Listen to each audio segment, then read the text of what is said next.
तो बाबा साहब को अपने कानूनी मंत्री पद से उस समय इस्तीफा देना पड़ता तथा ना ही आगे चलकर कांग्रेस पार्टी को केंद्र व अधिकांश राज्यों की भी सत्ता से बाहर होना पड़ता तथा ना ही फिर कमज़ोर वर्गों के लोगों को मजबूरी में बीएसपी के नाम पर अपनी अलग से राजनीतिक पार्टी बनाने की ज़रूरत पड़ती। और अब ये कांग्रेस पार्टी अपनी जैसी जातिवादी व पूंजीवादी सोच रखने वाली पार्टियों के साथ गठबंधन करके फिर से केंद्र की सत्ता में आने के सपने देख रही है। तो वही सत्ताधारी बीजेपी पार्टी भी पुनः केंद्र की सत्ता में आने के लिए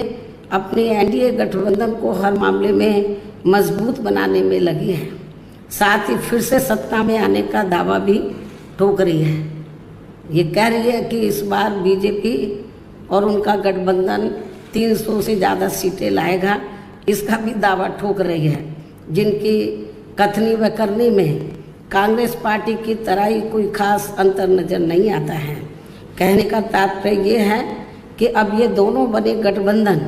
यानी कि एनडीए व परिवर्तित किए गए यूपीए केंद्र की सत्ता में आने के लिए अपने अपने दावे ठोक रहे हैं, जबकि जनता को किए गए इनके वायदे व आश्वासन आदि सत्ता में बने रहने के दौरान अधिकांश खोखले ही साबित हुए हैं। वैसे भी कांग्रेस व बीजेपी एंड कंपनी के बने गठबंधन की अब तक रही सरकार की कार्यशैली यही बताती है कि इनकी नीति, नियत व सोच सर्व समाज में से विशेषकर गरीबों, दलितों, आदिवासियों, पिछड़े वर्गों, मुस्लिम एवं अन्य धार्मिक अल्पसंख्यकों के प्रति लगभग एक जैसी ही रही है, क्योंकि इन्होंने सत्ता में रहकर शुरू से इन वर्गों के मामले में अधिकांश कागजी खाना पूर्ति ही की है तथा जमीनी हकीकत में इनके लिए कोई ठोस कार्य नहीं किए हैं। लेकिन जब ये लोग सत्ता से बाहर हो जाते हैं तो तब फिर वे अपने वोट की खातिर इनके हितों में काफ़ी लंबी चौड़ी बातें करते हैं। जैसे कांग्रेस पार्टी का गरीबी हटाओ का व बीजेपी का हर गरीब के खाते में 20 लाख रुपए पहुंचाने को लेकर कही गई ये बातें सत्ता में आने के बाद केवल हवाई व खोखली ही साबित होकर रह गई हैं, जिसकी खास वजह से ही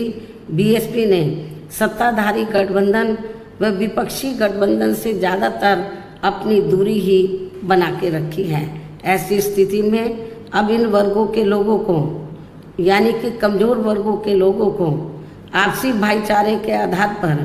वे अपना अकेले ही मजबूत गठबंधन बना के या हर मामले में अपनी एकमात्र हितैषी रही पार्टी बीएसपी को ही मजबूती देनी है तथा जिससे फिर यहाँ कोई भी गठबंधन केंद्र व राज्यों की भी सत्ता में पूरी मजबूती के साथ आसीन ना हो सके तथा इसके स्थान पर फिर इनकी मजबूत नहीं बल्कि मजबूर सरकार ही बनेगी। हमारी पार्टी का ये पूरा प्रयास होना चाहिए ताकि बीएसपी के सत्ता में ना आने की स्थिति में भी इन कमज़ोर वर्गों का यानी कि दबे कुचले लोगों का ये लोग ज़्यादा शोषण ना कर सके। इतना ही नहीं बल्कि ऐसी स्थिति में बीएसपी को भी सत्ता में आसीन होने का मौका मिल सकता है। और जब तक हम लोग अकेले अपने बलबूते पर खड़े नहीं हो पाते हैं, इसलिए इन सब बातों को ध्यान में रखकर अब बीएसपी को लोकसभा चुनाव में व इससे पहले राजस्थान, मध्य प्रदेश, छत्तीसगढ़ व तेलंगाना आदि राज्यों में होने वाले विधानसभा चुनाव में भी अकेले ही चुनाव लड़कर अपनी पार्टी का बेहतर रिजल्ट लाना होगा। लेकिन बीएसपी पंजाब, हरियाणा आदि इन राज्यों में वहाँ की रीजनल पार्टियों के साथ मिलकर जरूर चुनाव लड़ सकती है, बशर्ते अब वर्तमान में उनका एनडीए व परिवर्तित किए गए यूपीए से भी कोई संबंध नहीं होना चाहिए। इसके साथ ही पार्टी के लोगों को हर स्तर पर सत्ताधारी गठबंधन व विपक्षी गठबंधन के सभी साम दाम दंड भेद आदि हथकंडों से भी जरूर सावधान रहना है। इसके अलावा यहाँ मैं ये भी कहना चाहूँगी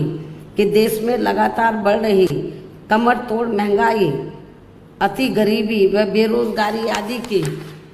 इन गंभीर समस्याओं के प्रति केंद्र